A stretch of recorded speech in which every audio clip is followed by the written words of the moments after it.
একদিন বিশ্বনবী বললেন, যদিও আমি নবী, আমার উপর যদি কোনো হক থাকে বলো, আমি দিয়ে দেব। কোন সাহাবী দাঁড়ায় না, এক সাহাবী দাঁড়িয়ে বলল, নবী, যুদ্ধের ময়দানে চাবুক চালানোর সময়, লাঠি চালানোর সময় এক কাফেরকে মারতে যে আপনার লাঠির বাড়ি আমার পিঠের মধ্যে পড়েছে, আপনার পিঠে আমি লাঠির বাড়ি মেরে এটারে শোধবোধ করে দিতে চাই। এই বললেন, আসো তুমি এসে আমার পিঠে লাঠি দিয়ে চাবুক দিয়ে বাড়ি মারো।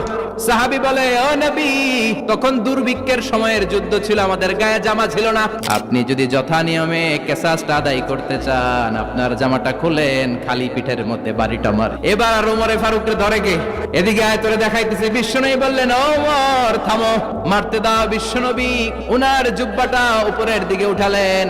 ওই সাহাবী বিশ্বনবীকে পিছন দিক থেকে জড়িয়ে ধরে ওই মোহরে নবুয়তের মধ্যে চুমু দিয়ে ফেলেছে। সাহাবী বললেন, নবী গো, এই নাটক করার জন্য আপনি আমারে মাফ করে দিয়েন। অনেক দিনের সাধনা, জল্পনা কল্পনা, আপনার মোহরে নবুয়তে আমার ঠোঁটটা আমি লাগাবো।